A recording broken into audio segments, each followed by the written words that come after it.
trabajo que realiza como parte del Centro de Investigación en Ciencias de la UAM.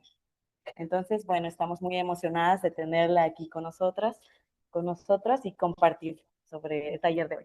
Muchas gracias, doctora.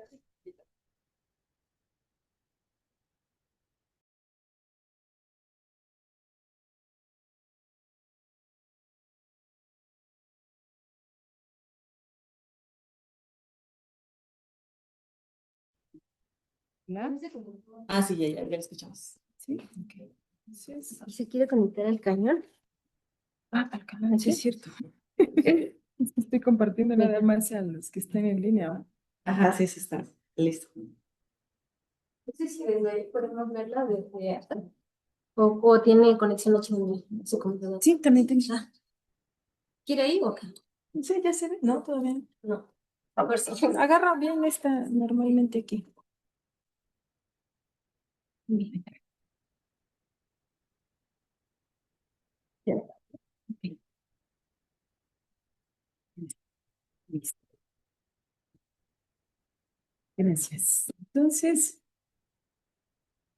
escuchar, ¿no? Sí, sí, lo escuchamos. Bien, vamos a avanzar. Bueno, pues el tema que vamos a trabajar hoy es pruebas estadísticas de hipótesis y vamos a avanzar lo más rápido que podamos en cuanto a la teoría para llegar a la parte divertida, ¿no? De la práctica, ¿no? Pues primero aquí puse de la parte izquierda, o sea, podemos ver el índice, más o menos de los temas. Trataremos de abordar, mi intención era abordar todo lo paramétrico para el día de hoy. Quizá no alcancemos a lograrlo, pero bueno, esperamos que la siguiente sesión veamos lo que nos queda de paramétrico y lo no paramétrico, ¿no? Entonces, bueno. Mm, pues empezamos con el tema, ¿no? Pues, ¿cuáles son, no? ¿Cuáles son los fundamentos básicos que debemos tener presentes en pruebas de hipótesis, ¿no? El objetivo de esta sesión, pues, es que comprendamos qué es una hipótesis estadística, cómo se formula, cómo tomar decisiones a partir de los datos, preguntas que nos pueden surgir, pues, ¿qué es una prueba de hipótesis? ¿Por qué debemos usarlas? ¿Cuáles son las bases de estas pruebas de hipótesis? ¿Cuáles son los parámetros importantes que debemos considerar? Y pues en principio vamos a partir con la primera pregunta. ¿Qué es una prueba de hipótesis? ¿No? Pues es un procedimiento estadístico utilizado para tomar decisiones. Y estamos hablando de la estadística inferencial, ¿no? Tenemos como la parte estadística descriptiva, que es analizar los datos, y esta parte es análisis de datos que tenemos una inferencia, ¿no? Sobre una muestra de datos o un conjunto de muestras, ¿no? Entonces, bueno, queremos llegar a una conclusión acerca de una población basándonos en una muestra. Contamos con una muestra de datos, ¿no?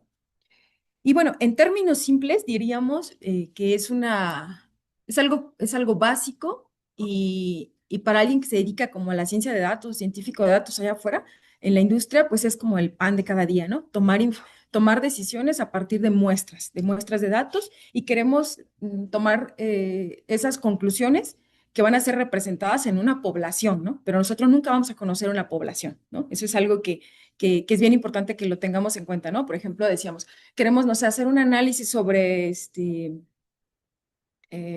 pues no sé, la contaminación de un cuerpo de agua, ¿no? Una barranca, no sé, ¿no? Pues no vamos a ir a tomar todo el agua que hay ahí, ¿no? Y analizarla, ¿no? Vamos a ir por una muestra y con esa muestra vamos a hacer inferencia sobre esa población, ¿no? Y bueno, de ahí a todo lo que nos imaginemos, ¿no? Pero la población nunca tenemos acceso, siempre tenemos muestras, ¿no? Y bueno, ¿por qué usamos las pruebas de hipótesis, no? Pues justamente por esa parte, ¿no? Es esencial que tomemos algunas conclusiones acerca de estas muestras. Y bueno, ¿qué es importante aquí? Siempre en los artículos o en las tesis bueno, donde hemos visto la parte de la estadística, hemos escuchado, ¿no? Que es estadísticamente significativo, ¿no? Y a veces hasta abusamos del término, ¿no? Ni siquiera aplicamos una prueba de hipótesis y ya decimos así como hablar con el lenguaje coloquial, ¿no? Es estadísticamente significativo, ¿no? Y pues ese es un abuso del lenguaje, ¿no? Porque estadísticamente significativo es porque ya probaste estás afirmando que el resultado fue probado, fue validado, fue verificado por una prueba estadística. ¿no? Lo que sea, hay un montonal de pruebas estadísticas y ahora veremos algunas, ¿no? Entonces, pues es como también para ir hablando en términos correctos, ¿no? Las pruebas estadísticas son una herramienta crítica que nos permite inferir un valor probable sobre un parámetro poblacional, ¿no?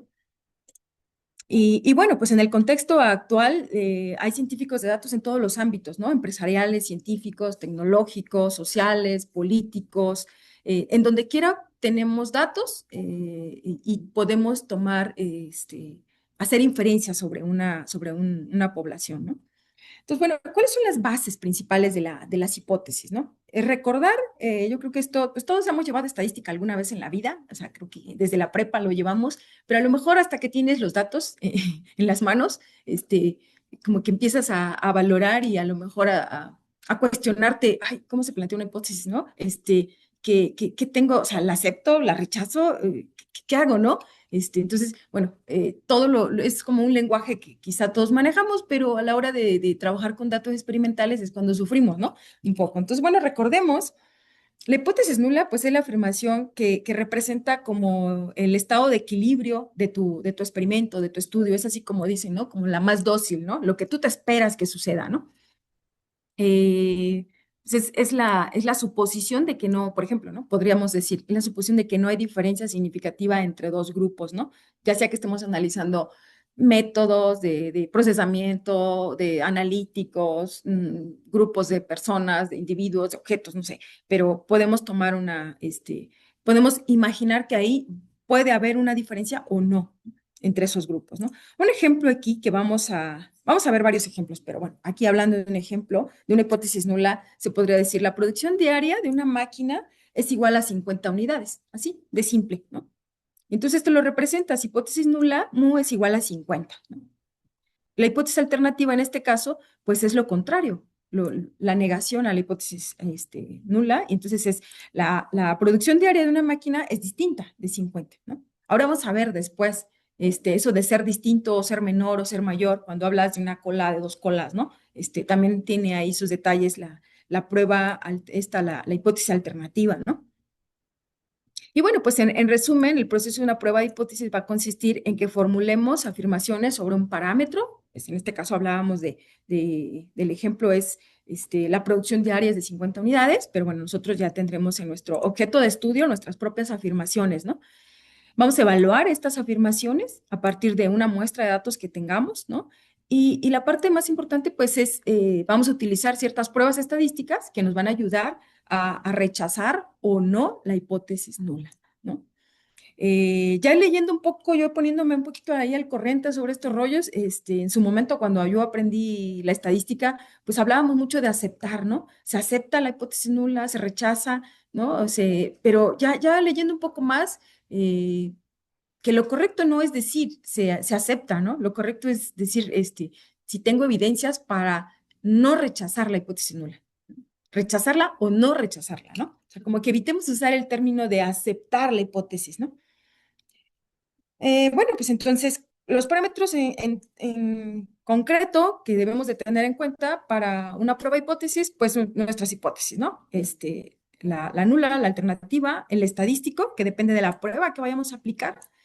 Ahora veremos también otro valor que viene por ahí, que estamos súper familiarizados con ellos, ¿no? El p-value, y que aplicamos una prueba y lo único que queremos es qué valor es el p-value, ¿no? Y con eso ya basamos toda nuestra inferencia, ¿no? Entonces, bueno, el p-value es un parámetro importante. El nivel de significancia, ¿no?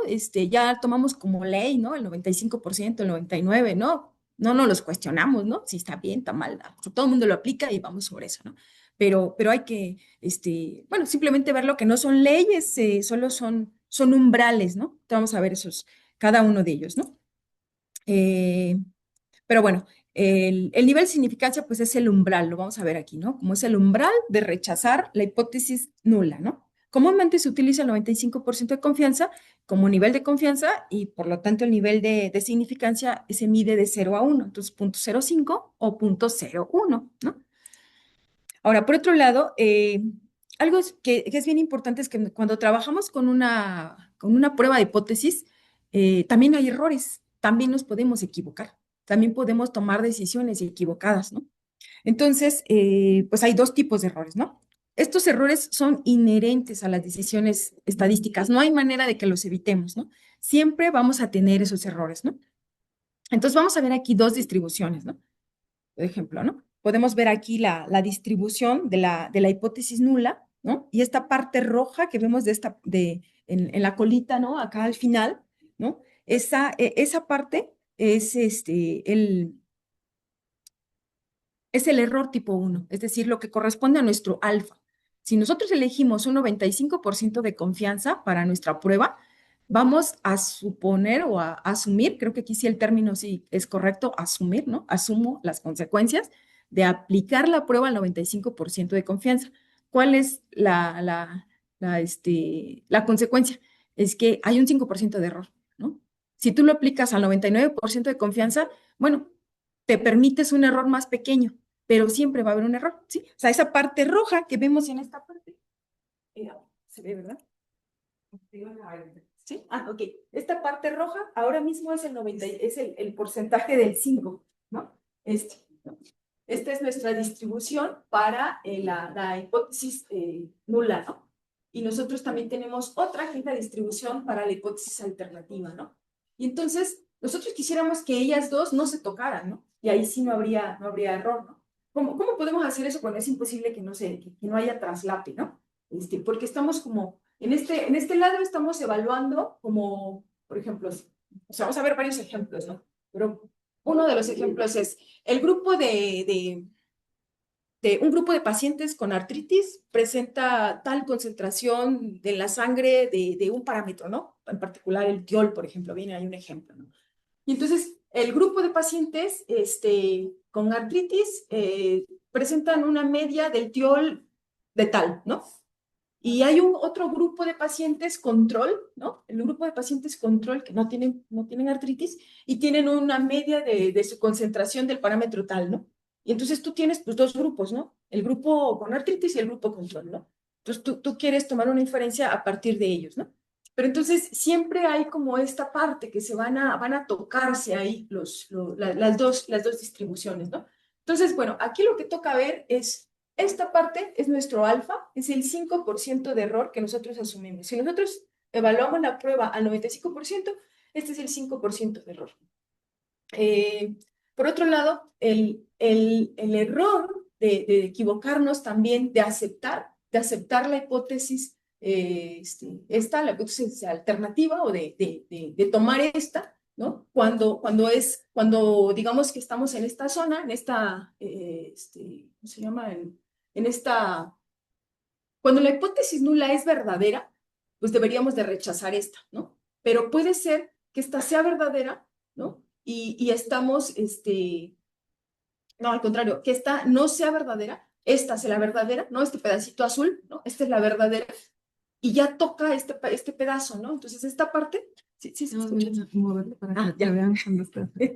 Sí, sí, sí. Ok, entonces, imaginemos que ahorita vamos a ver un ejemplo, que está medio chusco, donde vemos, quizá es mejor que lo veamos.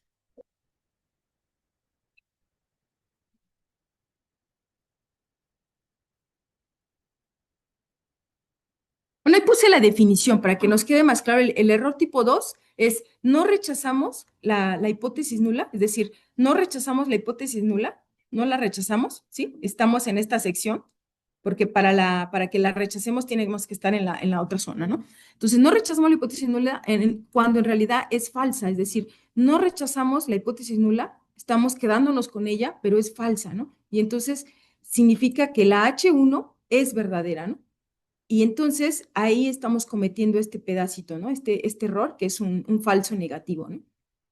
Hay una métrica que normalmente con las pruebas se pueden evaluar, dependiendo de cada prueba, pero puedes evaluar la potencia de la prueba como 1 menos beta, ¿no? Que es la probabilidad de detectar, digamos, o de rechazar hipótesis nula cuando H1 es verdadera. Hay un ejemplo aquí que lo puse, pero bueno, antes de verlo, es bien importante que veamos esto, ¿no? Aunque tú bajes alfa, por ejemplo, tú puedes decir, bueno, yo voy a tomar un 99% de confianza, entonces vas a disminuir tu error tipo 1, pero en automático el otro va a crecer, ¿no? Entonces no puedes evitarlo, ¿no? Ahora, lo primero es que nos preguntaríamos, ¿y cómo entonces lo reduzco, no? Si siempre hay un umbral, ¿no? Entre ellos siempre se van a tocar, ¿no? Hay un umbral aquí que me va ya sea que cometa un error o cometa otro, ¿no? Pues es algo bien importante cuando estamos trabajando en datos experimentales, es bien importante que aumentemos el tamaño de muestra, ¿no? A medida que trabajamos con más datos, con más réplicas, que en el laboratorio es un rollo, ¿no? Porque pues, cada muestra cuesta dinero, ¿no? Y entonces ahí no es como que nada más no las quiero hacer, ¿no? Es porque a lo mejor no tengo el recurso para hacerlas, ¿no? Entonces, pero bueno, en datos experimentales se sabe que a medida que aumentas el tamaño de muestra, vas a mejorar esta separación, ¿no? Estas distribuciones digamos que cómo vas a reducir esos errores sin mover simplemente el umbral de 95, 99, pues trabajar con un tamaño de muestra más grande, ¿no? Mientras se pueda, ¿no? Si son datos, no sé, simulados o no sé, que no te cueste, pues es mejor hacer más datos, ¿no? Ahora, otra parte que es bien importante también es si hay mayor variabilidad, ¿no? Si las campanas están más anchas, eso también hace que los errores aumenten, ¿no? Entonces, bueno, hay que reducir la varianza de nuestra muestra, ¿no? Las campanas que estén más acotadas. ¿Cómo se podría hacer desde la experimentación? Pues a lo mejor con un mejor diseño del experimento, mejores técnicas analíticas, ¿no? Que disminuyamos los errores, ¿no? Menos ruido en el equipo analítico, ¿no? Bueno, pero esas son cosas que no están bajo control, a menos que seamos experimentalistas, ¿no? Pero si somos de la gente que trabaja con datos, pues no tenemos acceso a ir al laboratorio y a cambiar los datos, ¿no? Simplemente tenemos los datos y sobre esos trabajamos, ¿no? Aquí hay un ejemplo de los errores de tipo 1 y tipo 2 para que nos quede un poco más claro, ¿no? Supongamos que una empresa diseña una prueba médica de embarazo, ¿no? Para una persona. No está determinado el género ni nada, ni el sexo, simplemente se diseñó una prueba médica de embarazo. Entonces, la hipótesis nula, como la armamos, la persona no está embarazada, es la hipótesis nula, ¿no? La alternativa es la persona sí está embarazada, ¿no? Entonces, aquí pongo un ejemplo, ¿no? Porque esta es la realidad, ¿no? La realidad es, en el caso de que la persona no esté embarazada, en realidad, pues a la H0 va a ser verdadera, ¿no? Porque la persona no está embarazada, ¿no? La H0 me está diciendo lo correcto, ¿no? Y si tu test dice que está embarazada, entonces, bueno, pues es un falso positivo, ¿no? Y ahí estamos cometiendo lo que le llamamos el error tipo 1, ¿no? Y bueno, aquí está, ¿no? El falso positivo es aquí, ¿no? Es decir, la persona, no, en realidad no está embarazada, ¿no? La H0 es verdadera, pero el test me está diciendo, que está embarazada, ¿no? Entonces, así, felicidades, está embarazada, ¿no? Entonces, ese es un falso positivo, ¿no? Es un error tipo 1, ¿no? En el otro caso es otro error, ¿no? La persona sí está embarazada, ¿no? Aquí, la persona sí está embarazada y la prueba me está diciendo, usted no está embarazada, pero la realidad es que sí está embarazada, ¿no? Entonces, en este caso, pues la H0 es falsa, ¿no? ¿Por qué? Porque la persona sí está embarazada. La hipótesis nula nos dice no está embarazada, ¿no? Y entonces, pues ese le llaman también el error tipo 2, ¿no? Entonces, estos ahora lo estamos viendo así como desde una prueba de hipótesis, pero si trabajamos desde la inteligencia artificial con Machine Learning o Deep Learning, vamos a estar trabajando con con los falsos positivos, falsos negativos siempre, ¿no? Bueno, en este caso, si estuviéramos viendo una clasificación binaria, ¿no? De que, pues, nosotros siempre queremos que tengamos ceros aquí, ¿no? Que la línea, ¿no? ¿Cómo se llama? La diagonal, ¿no? Y la diagonal siempre esté con todos los valores y acá ya ceros, ¿no? Ceros errores, ¿no? En mi modelo de clasificación y que todos los datos pues sean bien clasificados dependiendo su clase, ¿no? Bueno, entonces, bueno, ese es en cuanto a los errores que siempre están asociados a las pruebas de hipótesis, ¿no? Igual, ahora lo comento también a las pruebas, a los modelos de clasificación, ¿no? En este caso binario, ¿no? Bueno, hay otra parte que me parece también interesante.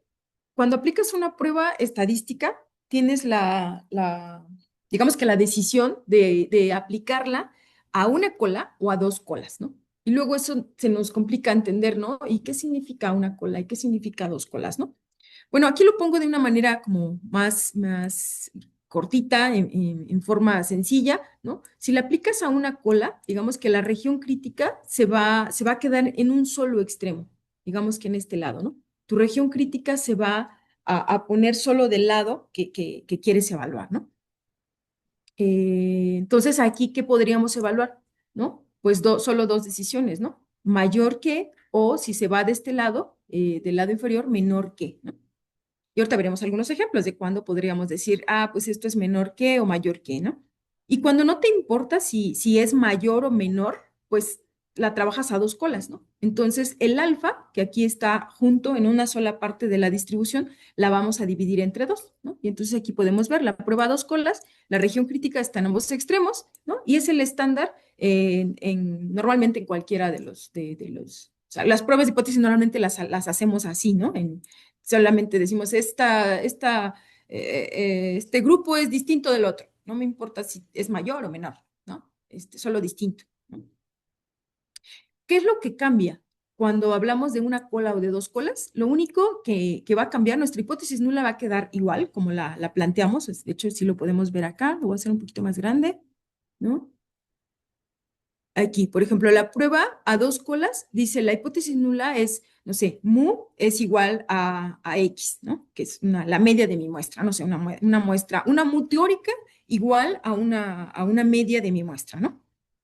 Esta se mantiene, ¿no? Se mantiene en cuestión de, lo que va a cambiar nada más es la otra, la hipótesis alternativa, ¿no? Aunque aquí no está escrita así, ¿verdad? Mu es igual a X, mu es menor o igual que X. O sea, aquí cambian, aquí como está escrita está escrita las dos, ¿no? Mu es igual a X, mu 1 es mayor que X, ¿no? Mm. Bueno, la imagen está hecha así, pero vamos a ver un ejemplo más abajo donde solamente cambiamos la hipótesis alternativa. Es decir, pues lo que quiero probar es si la mu, en este caso teórica, es igual a la de mi media, ¿no? En caso de que eso no se cumpla, pues entonces es menor o igual que la otra, ¿no? Bueno, vamos a ver el ejemplo, ¿no? Aquí hay un ejemplo, y si queremos verificar si el costo promedio de energía, perdón que no fue adaptado como a bio o algo así, este material lo tenía ya preparado para el curso de estadística y probabilidad, y pues como lo tenía, lo tomé, ¿no? Pero entonces el ejemplo pues no está adaptado digamos que al enfoque del taller, ¿no? Pero bueno, queremos verificar si el costo promedio de energía de este año es 330.6, ¿no? El costo promedio de este año, que es 330.6, queremos verificar si es estadísticamente diferente del año pasado, ¿no? Entonces, nuestra mu sería el valor que tuvimos el año pasado, ¿no? El promedio de este año es igual al del año pasado. Esa sería nuestra mu, nuestra hipótesis nula. Y nuestra hipótesis alternativa, pues sería que no es igual, ¿no? Que es distinto, ¿no? Mu es distinta de 260, ¿no? Que ese fue el año pasado, ¿no?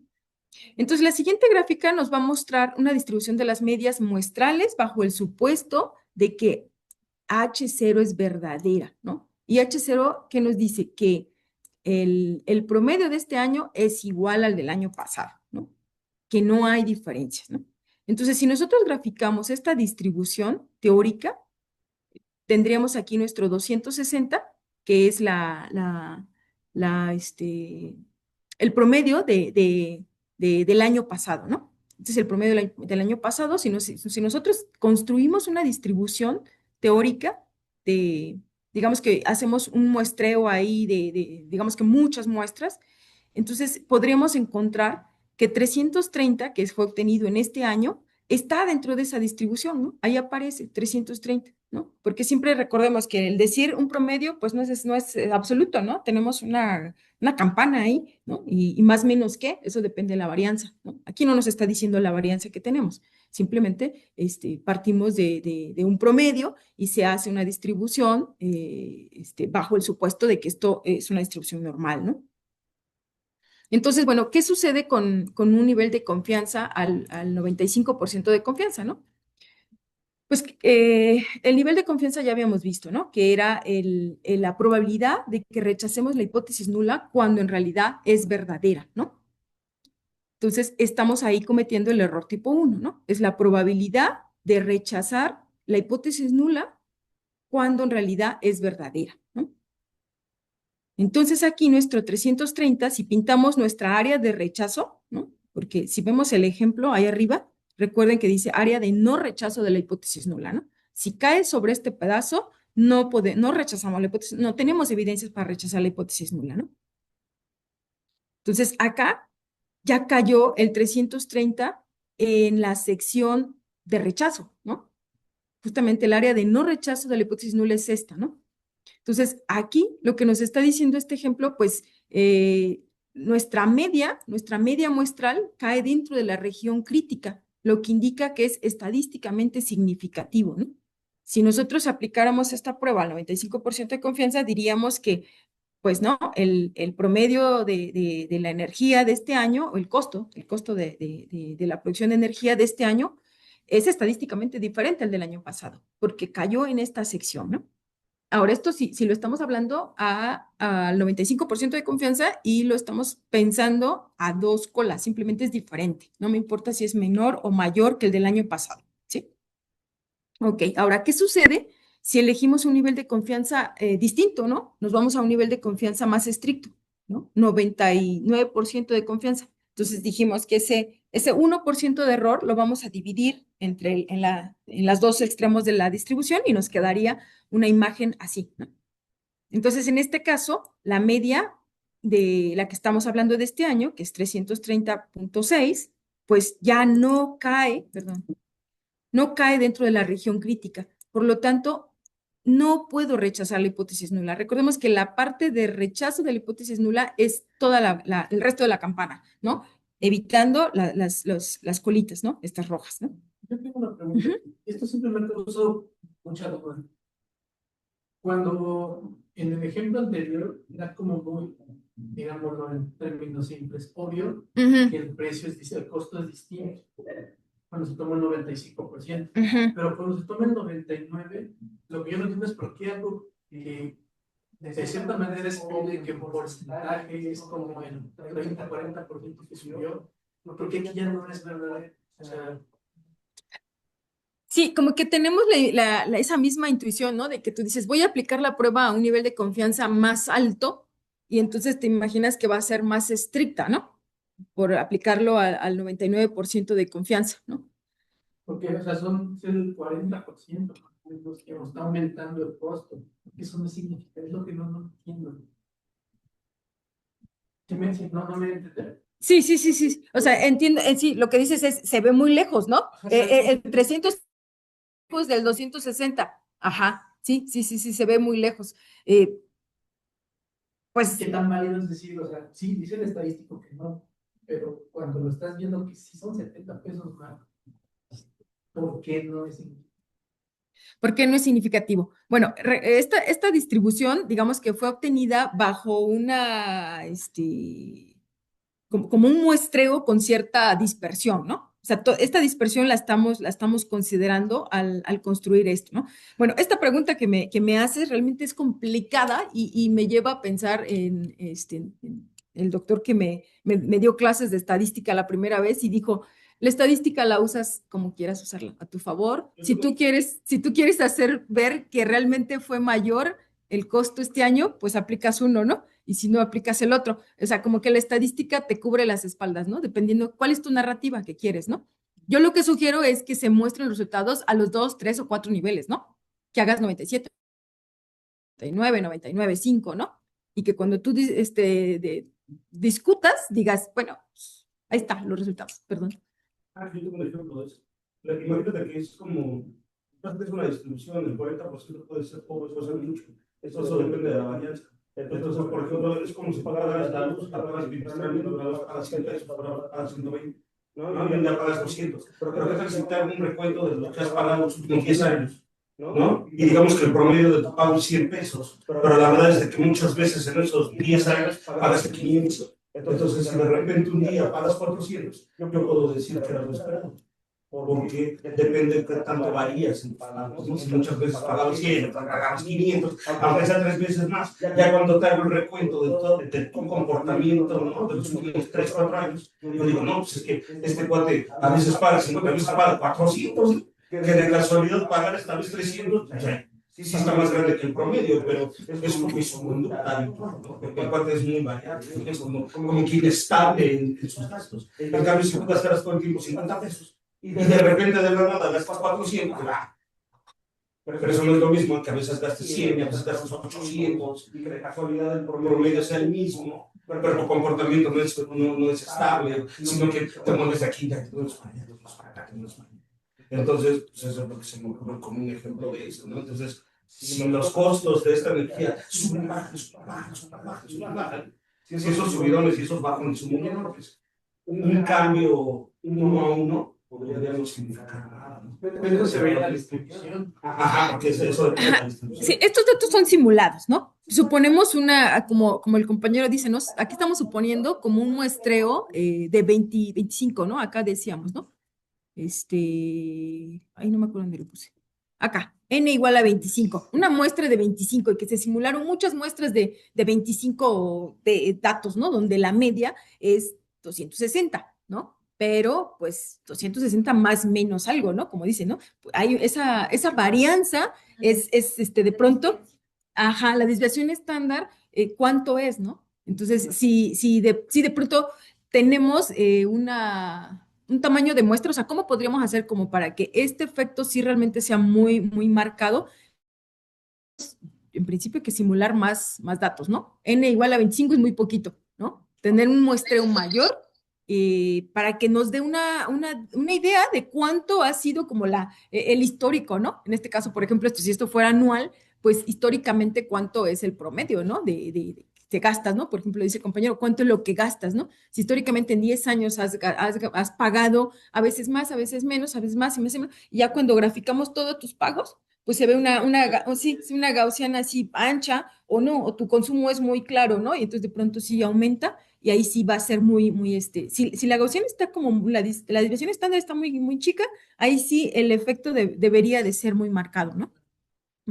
Sí, este ejemplo es como, pues sí, para levantar un poco de debate, ¿no? Porque sí se nota que el costo de la energía, pues es muy alto, ¿no? Comparado con el año pasado y sin embargo, a un nivel de confianza, sí lo puedes decir que es estadísticamente diferente, pero a otro no. Entonces, bueno, pues esas son los valores ahí de nivel de confianza, ¿no? Ahora, ¿qué es el p-value, no? También el p-value también causa nos causa, ¿no? A todos, ¿no? Nos causa un poco de conflicto de entenderlo, ¿no? Digamos, ¿cómo lo podemos definir, no? ¿Qué es el p-value, no? Pues lo podemos ver como la probabilidad, suponiendo que H0 es verdadera, ¿no?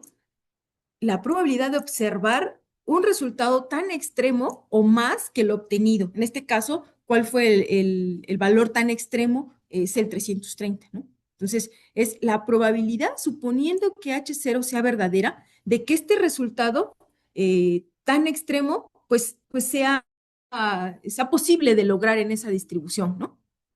Entonces, para visualizarlo en nuestro ejemplo, la media muestral es 330, ¿no? Para nuestra muestra de este año. La diferencia con la media hipotética, como dices, pues es muy grande, 70 puntos, ¿no? 70.6, ¿no?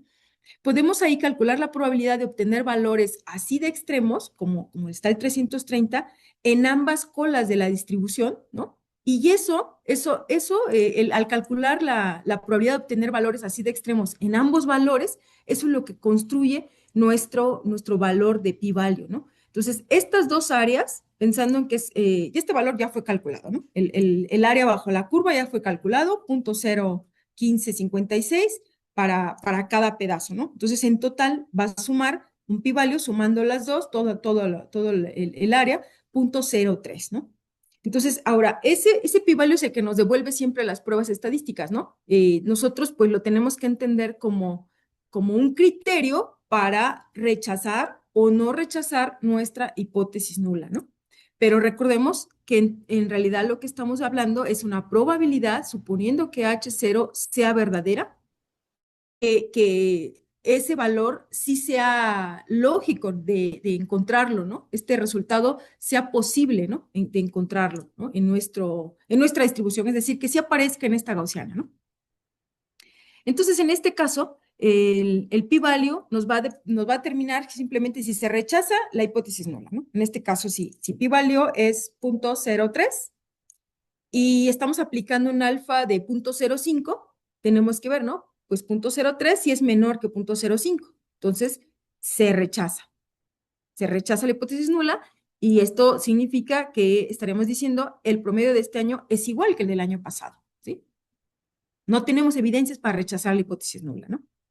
En caso contrario, si el p-value hubiera salido mayor que 0.05, ahí sí tendríamos que no hay evidencias suficientes para rechazar hipótesis nula, ¿no? Entonces ahí sí nos quedaríamos con que el promedio de este año es distinto del año pasado, ¿no? Entonces, en este caso, lo curioso es que a un nivel de confianza sí lo pasa y a otro no, ¿no? En este caso, el p-value va a ser el mismo, no importa el nivel de confianza al que tú lo apliques, ¿no? Porque está construido a partir de este valor, no de esta sección roja, ¿no? Está construido a partir de este valor que tienes, de tu muestra. Entonces, aquí lo que podemos ver es que este valor, si es menor que 0.05, se rechaza la hipótesis nula, pero 0.03 no es menor que 0.01.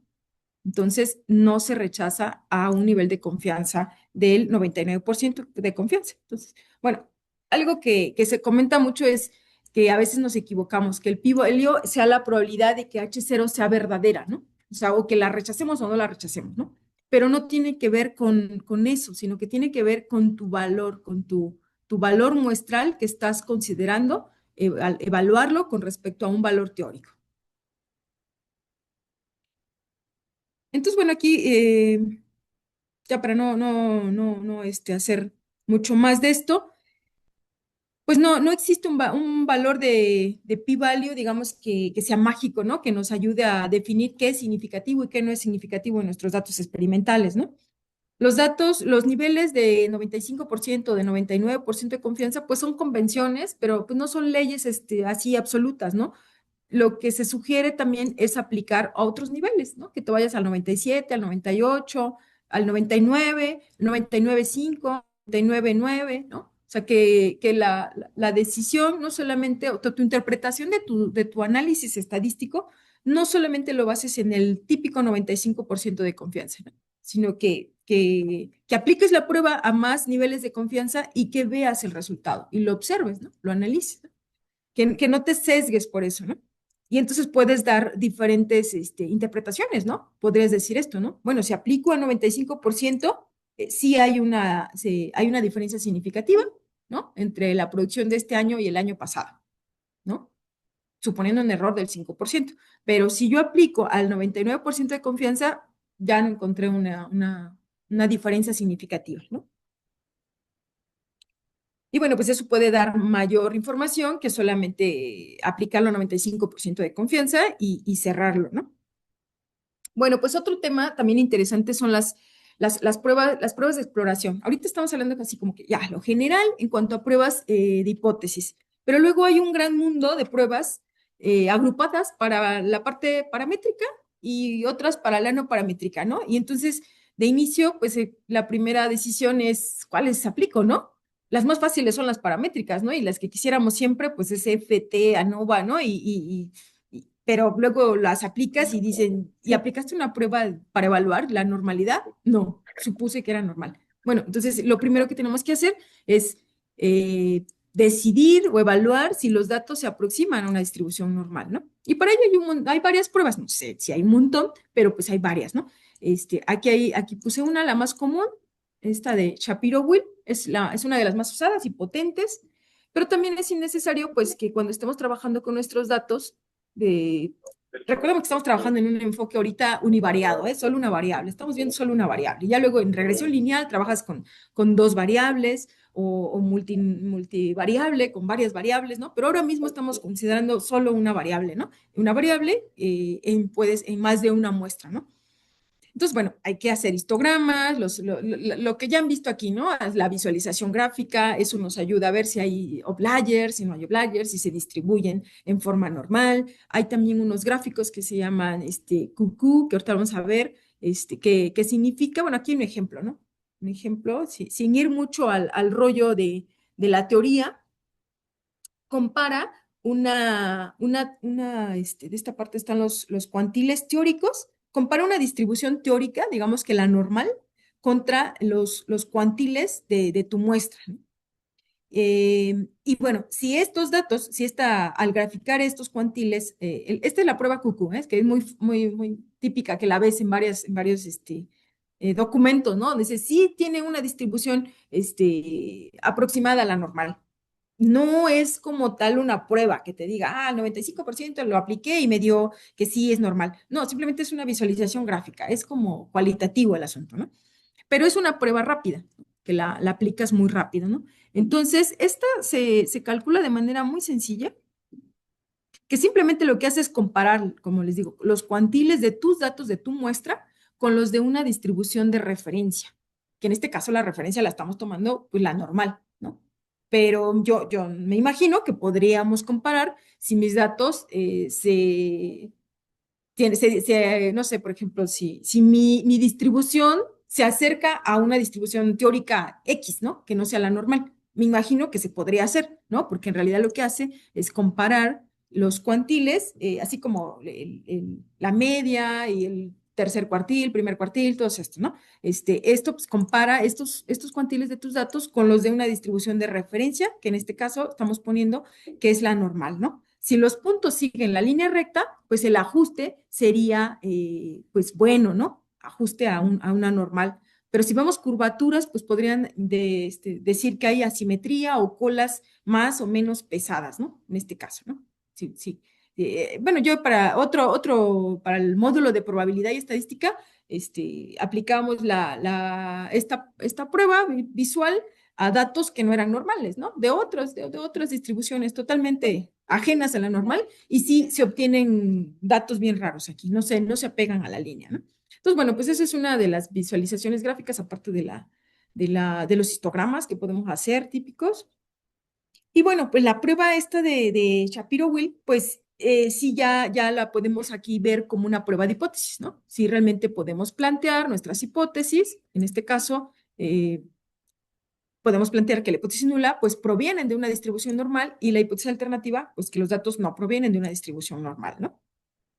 Es importante que consideremos que esta prueba es especialmente útil cuando se trabaja con datos de pequeñas muestras, principalmente en datos experimentales, pues son muestras pequeñas, ¿no? N menor que 50 o incluso pues hasta 2000, hasta 2000, pero ya digamos que para pruebas más grandes, para muestreos más grandes, como que no se recomienda esta prueba, ¿no? Es como más para técnicas, datos experimentales donde tenemos muestreos pequeños, ¿no? Entonces, bueno, ¿qué decíamos? Tienen las hipótesis y tenemos un estadístico, ¿no? El estadístico que vamos a calcular, pues nos va a devolver un valor, ¿no? En este caso no vamos a entrar mucho en detalle sobre no mucho porque, ¿sí? Está sonando la alarma aquí en el IBT, así que vamos a Vamos evacuar. ¿Sí? Vamos a ver si sí. por sus vidas. Falsa alarma. Pasa la alarma para despertar un poco.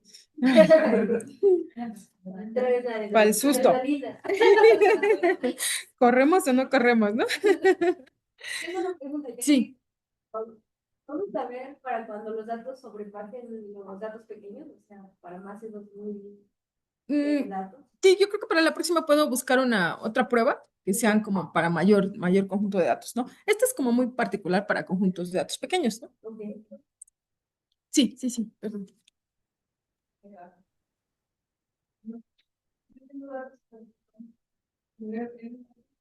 Quiero saber cuáles tienen las mitos. Tendría que ser un análisis para mí. Que tienes tus datos y no sabes qué distribución siguen. no sé, fíjate si haya una prueba específica, así como para que me diga, ah, es distribución tal. En el módulo, por ejemplo, de probabilidad y estadística, vemos todas las distribuciones que hay, las distribuciones continuas y discretas, ¿no? Y pues ahí ya como que sabes cada una de ellas, de esas distribuciones, pues cómo se ve. En principio, cómo es la función, ¿no? La función de densidad, la distribución teórica, cómo se observa. Y tú tendrías que ver si digamos que tienen una apariencia similar, pero así que yo sepa ahora mismo, no sé si hay una prueba específica que me diga qué distribución tienen mis datos, ¿no? Hasta donde sé, hay que observarlos, ¿no? Hasta donde yo sé, hay que observarlos, ¿no?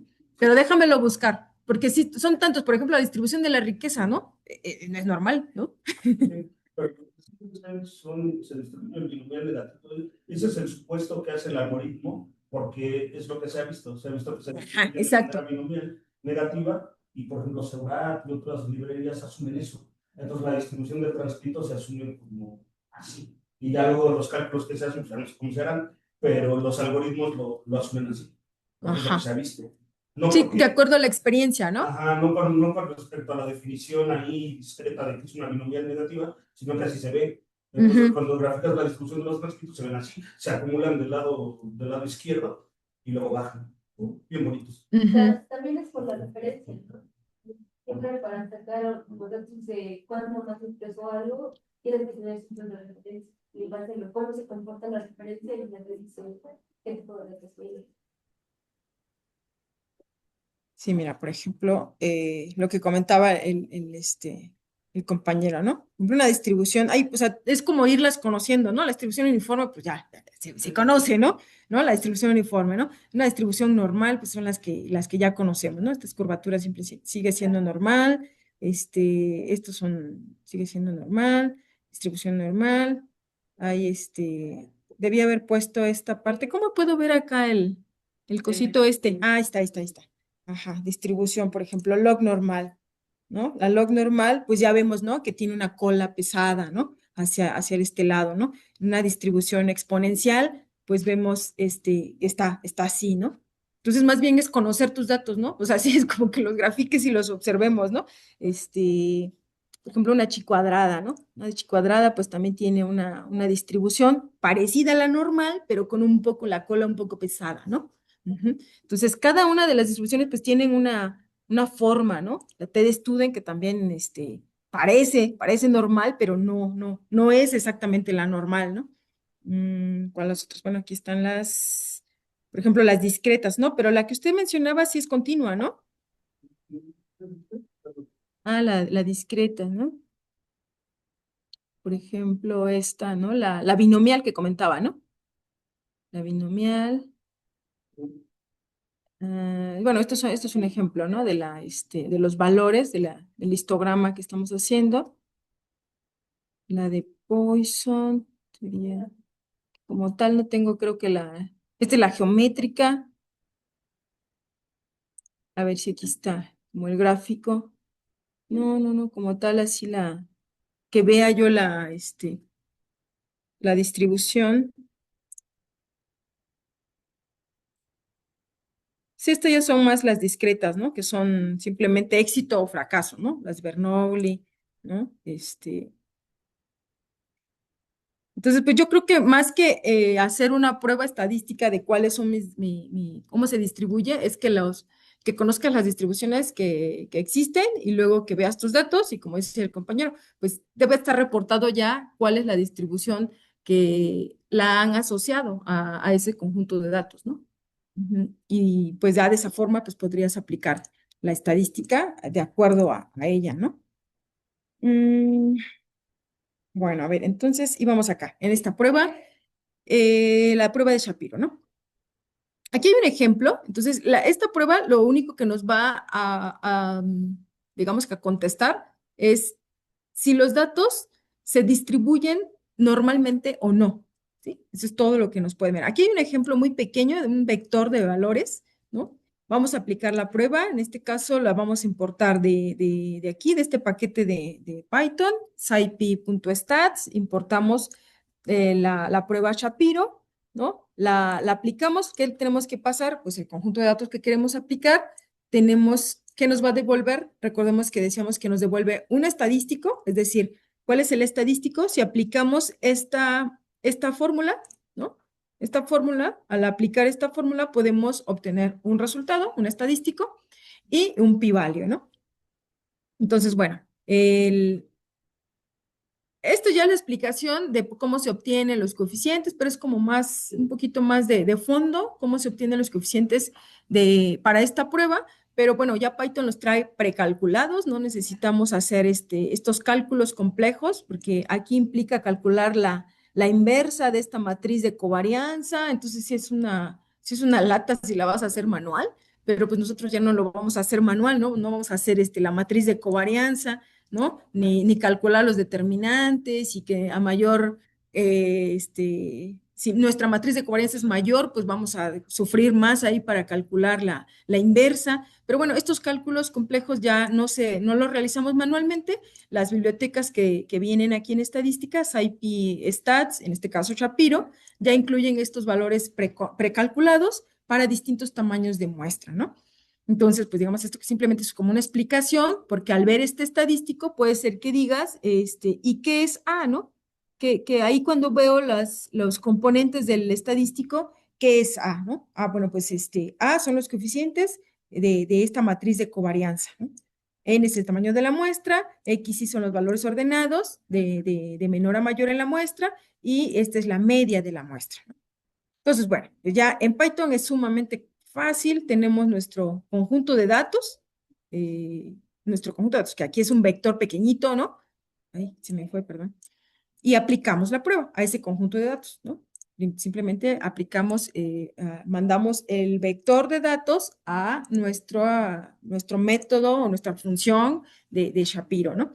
Aquí el ejemplo lo tenemos los datos, tenemos ya la aplicación y vamos, luego que me devuelve, ¿no? Nosotros si lo vamos a hacer en nuestro programa en Python, pues vamos a aplicar la prueba, vamos a obtener estos dos valores, el estadístico y el p-value, ¿no? A partir de esos valores tenemos que tomar una interpretación de nuestra prueba hipótesis, ¿no? Entonces, establecemos un alfa, ¿no? Primero, ¿a qué nivel de confianza queremos aplicarla? 95% de confianza. Bueno, entonces, ese valor que nos devuelva tiene que ser mayor que el alfa.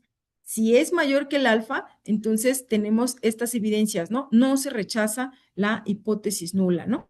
Lo que significa es que probablemente los datos sí provienen de una distribución normal, ¿no? En caso contrario, pues se va a rechazar hipótesis nula y los datos no provienen de una distribución normal, ¿no? La visualización aquí es bastante torpe, son muy poquitos datos para empezar. Quise poner este ejemplo justamente porque son bien poquitos datos y entonces con bien poquitos datos la estadística es muy torpe. O sea, aquí no sé cuántos son, 10 datos o algo así. 2, 4, 6, 8, 10, 12 datos, ¿no? 12, es una muestra con 12 elementos, ¿no? Entonces, yo la veo y no parece una distribución normal, ¿no? Así visualmente, o sea, así visualmente no parece, ¿no? Sin embargo, la evidencia no fue suficiente. El p-value que me devolvió es punto 193, punto 193, 0.193. No es no, sí es mayor, ¿verdad? P-value si es mayor que punto 0.5, no se rechaza. No se rechaza hipótesis nula. Realmente los datos sí provienen.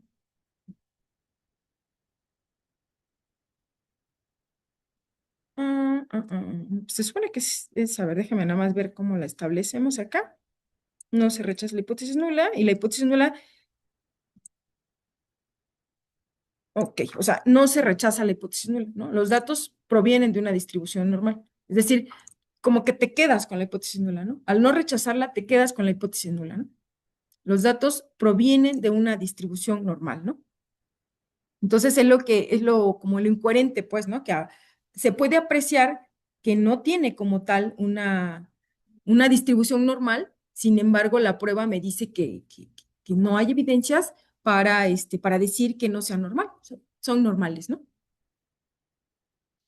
Pues Podemos simular los datos, por ejemplo, otro ejemplo que podemos generar, pues es en Python puedes hacer muchas cosas solamente por aprender, aunque no tengas los datos, ¿no? Es muy importante que si nosotros no tenemos datos y no queremos inventarlos, pues podemos simularlos, ¿no? Entonces podemos utilizar este paquete de NumPy y podemos simular cualquier distribución, ¿no? De cualquier distribución que quieras, los puedes simular y le tienes que pasar la tendencia central y la dispersión, en este caso, pues, media 0, desviación estándar 1, y cuántos datos quieres simular. Es decir, vamos a simular 50 datos que se distribuyan en forma normal y les vamos a aplicar la prueba, ¿no? De Shapiro.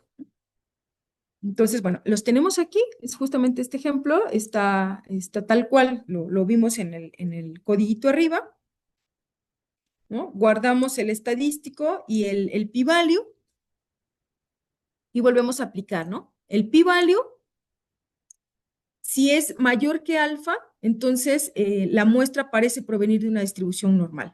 La otra forma en cómo podemos entender, por ejemplo, aquí vamos a ver cuánto me dio. El p-value es muy alto, ¿no? Otra manera de entender esto es, si el p-value, bueno, creo que a lo mejor ustedes que han aplicado las pruebas ya lo tienen más claro. Cuando el p-value es pequeño, es la evidencia que tienes en contra de la hipótesis nula, ¿no? Si tienes un p-value pequeño, tienes suficientes o tienes más herramientas o tienes mayor evidencia en contra de la hipótesis nula, ¿no? Entonces, siempre que encontremos un p-value grande, es a favor no la puedes rechazar, ¿no? No la puedo rechazar la hipótesis nula. Entonces, me quedo con ella, ¿no? Entonces, en este caso, los datos simulados son 50 datos que se simularon con una distribución normal. Le aplicamos la prueba esta de Shapiro y nos dio un estadístico de 0.98, un p-value de 0.59.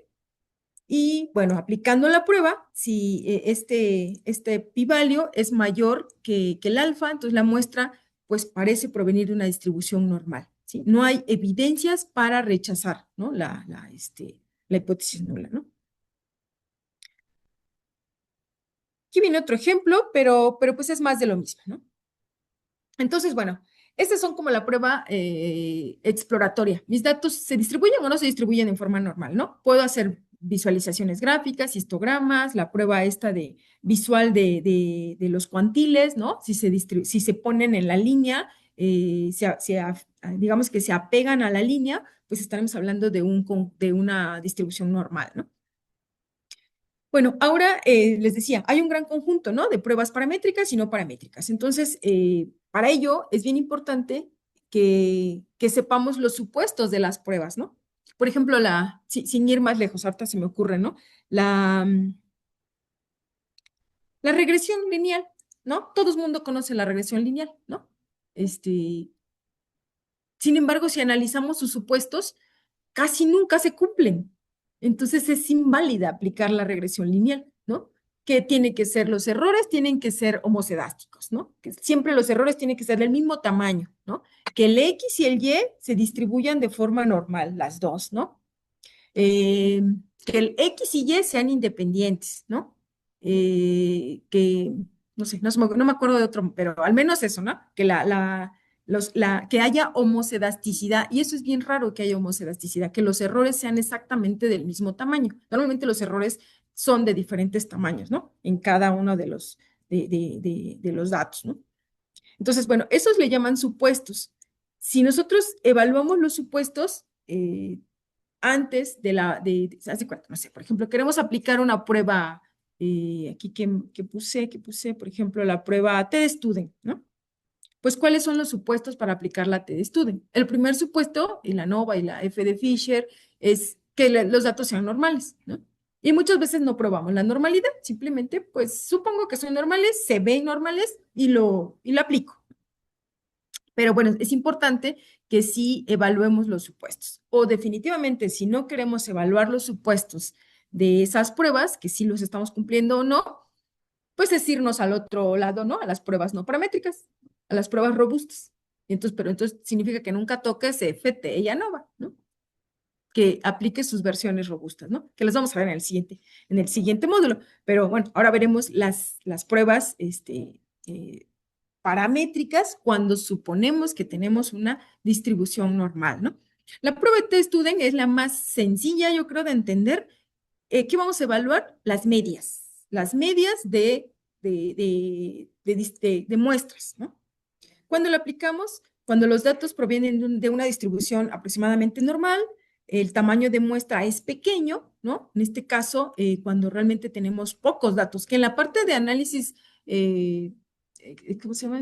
Experimental en los laboratorios, pues casi las réplicas no pueden ser tan grandes, ¿no? Entonces, se tienen datos pequeños, ¿no? Pero bueno, hay otras pruebas. La siguiente vez que nos veamos voy a buscar pruebas para tamaños de muestra más grandes, ¿no? Es decir, pues no. Sí son datos donde tengo muchísimos datos. Justamente no sufro de datos, ¿no? Mi muestra de datos es muy grande, ¿no? Y quiero evaluar las medias, ¿no? Y entonces ver si la T-Student sigue siendo vigente. Pero ahora mismo, como fue propuesta la prueba, era para pruebas generalmente, para muestras de datos generalmente pequeñas que se dan en el análisis experimental de datos, ¿no? Entonces, bueno, existen tres formas de T-Student, ¿no? Tres modalidades, ¿no? La más común y la típica, bueno, es que tienes una muestra y quieres compararlo contra una mu teórica, ¿no? La mu de tu muestra contra una mu teórica, ¿no? Tienes una muestra nada más y tienes una media hipotética, ¿no? La otra es, tienes dos muestras y son independientes entre sí, ¿no? Y las quieres comparar sus medias, ¿no? La otra es una misma muestra, un mismo grupo de datos, ¿no? Un mismo grupo de personas, por ejemplo, pensando en que nosotros somos un grupo de una muestra y nos miden algún parámetro, ¿no? Ahora nos hacen un procedimiento, no sé, a lo mejor nos ponen a hacer ejercicio, nos aplican una dieta o nos dan un suplemento alimenticio, no sé, y después nos miden el mismo parámetro, ¿no? Y entonces sí hubo un cambio entre el antes y el después, pero el mismo grupo. Entonces, son tres modalidades de la prueba de T, ¿no? Ahorita vamos a ver cada una de ellas, ¿no? ¿Cómo formulamos las hipótesis para estas T de Student, ¿no? Voy a hacer un poquito más grande para que la veamos. Si tenemos una sola muestra, significa que tenemos una muestra y vamos a comparar ese valor, como les decía, esa media de mi muestra contra un valor teórico, ¿no? Esta es la hipótesis nula, ¿no? Es decir, la puedo aplicar a dos colas. A dos colas significa que simplemente son iguales, ¿no? Esto es a dos colas. La hipótesis nula siempre va a estar planteada a dos colas. Es igual o no. Lo que cambia para cuando estamos trabajando a una cola o a dos colas es tu hipótesis alternativa. La mu de tu muestra es distinta de la otra media, ¿no? A dos colas, simplemente es distinta. Aquí no te importa más, ni siquiera puedes ver más, solamente es distinta. A dos colas es distinta.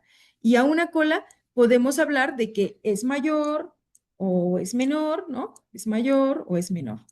Las medias que estemos comparando. Acuérdense que estamos hablando de tres variantes de la T-Student. En una muestra, en dos muestras independientes o en una muestra pareada, como decíamos, un grupo, ¿no?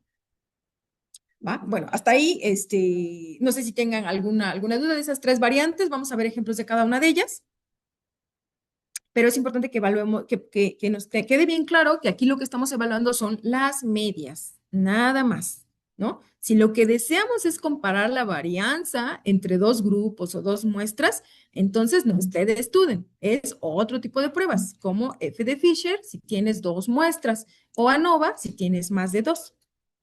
Pero la prueba T solamente se encarga de evaluar la media de una muestra, ¿no? En este caso, para una muestra, como decíamos, la primera modalidad de la prueba T-Student, pues nos queda nuestra hipótesis nula así, ¿no? La media de la muestra es igual a un valor teórico, ¿no? Y la hipótesis alternativa, pues es distinta de ese valor teórico, ¿no? El estadístico es muy sencillo de comprender, en este caso, es la media de tu muestra menos la media teórica, la media como de la distribución poblacional o no sé, teórica. Te quieres comparar tu media contra una media de referencia, ¿no? Tu desviación estándar de tu muestra y raíz cuadrada de tu tamaño de muestra. ¿Cuánto es cuántos son los datos que tienes en tu arreglo, ¿no? En tu muestra. ¿Va? Entonces, bueno, un ejemplo aquí pongo, pues como, hay un ejemplo abajo, ¿no? Pero bueno, por ejemplo, ¿no? Si un puntaje promedio de un grupo de estudiantes es diferente de una calificación mínima esperada, ¿no? Por decirlo que nuestra mu poblacional o esperada es del 70, ¿no? 70 de calificación, ¿no? Entonces tú quieres evaluar si tu grupo es diferente de ese valor, ¿no? Entonces, bueno, aquí tenemos otra vez, ¿no? Si no tenemos datos y queremos hacerlo de manera simulada, pues vamos aquí a simular, vamos a simular aquí un conjunto de datos que son edades, vamos a suponer que son edades, ¿no? Valores entre 0 y 49, o sea, ponemos aquí el 50, pero en realidad nos va a simular valores entre 0 y 49, y vamos a simular 10 edades, ¿no? Esas 10 edades, pues les vamos a calcular su media, ¿no? A esas 10 edades, ¿no? Y vamos a construir nuestras hipótesis, ¿no? Nuestra hipótesis aquí planteada, dada el conjunto de edades que estamos poniendo, de 0 a 49, pues es que la media poblacional es igual a 30, ¿no? Esa es nuestra hipótesis nula. Y nuestra hipótesis alternativa la vamos a dejar como que la media poblacional es diferente de 30, ¿no? Aplicamos el valor de t-de-student, ¿no? Aquí con les decía, esto los podemos traer de SciPy-Stats, importamos el estadístico, la prueba que nos va a permitir aplicar t-de-student, en este caso es para una muestra, ¿no? t-de-student para una muestra, lo traemos y esa es la que vamos a jalar aquí, este método o esta función, como quieramos llamarlo, en qué paradigma de programación queramos hablar, pero es este nombre de prueba que vamos a llamar, le vamos a pasar el vector de datos que simulamos, ¿no? Y le vamos a pasar aquí el promedio teórico. Nuestro promedio teórico es 30, ¿verdad? Que dijimos que vamos a comparar con 30, ¿no? Y pues lo mismo, guardamos el estadístico, guardamos el p-value y venimos a establecer un alfa para poder comparar nuestro p-value contra esa alfa, ¿no?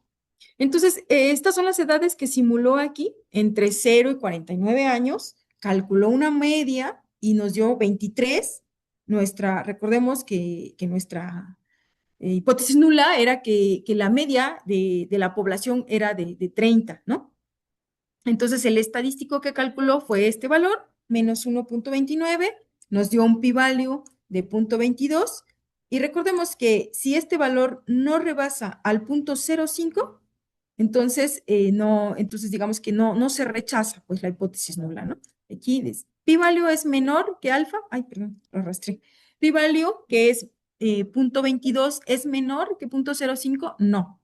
Entonces, aquí sí se rechazó, no se rechazó. No, pero sí es menor, en este caso no es menor, ¿sí?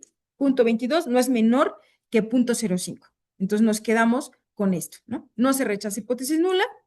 Esto significa que la media poblacional es igual a 30, ¿no? De ese conjunto de datos, ¿no? De ese conjunto de datos que fuimos a simular, ¿no? Bueno, este es un ejemplo simulado ahí simplemente, ¿no? Pero suponiendo que que quisiéramos aplicar la prueba t-student y tenemos dos muestras independientes, ¿no? Vamos a ver ahí ejemplos de muestras, ¿no? Pero cuando queremos probar o aplicar esta prueba, pues si estos grupos, queremos probar si estas medias de estos dos grupos son diferentes y que además estos dos grupos son independientes, no están relacionados entre sí, ¿no? Es lo mismo, ahora no tenemos una mu0, que es la teórica, sino que tenemos la media 1 es igual a la media 2, ¿no? De tus dos muestras. No hay diferencia entre tus clases y lo contrario para la hipótesis nula. Sí hay diferencia entre, no clases, perdón, medias. Bueno, entonces las hipótesis quedan establecidas como hemos aprendido a hacerlas. Es importante aquí saber que esta prueba T pues se debe de aplicar después de haber aplicado F de Fisher para comparar tus varianzas. O sea, primero debemos de saber, pues vamos a ver la prueba de Fisher, la debía haber puesto antes, pero bueno, justamente está bien aplicarla después porque normalmente nunca lo hacemos así, siempre aplicamos t-student directo, no vamos a F de Fisher, ¿no? Ok, entonces, sí.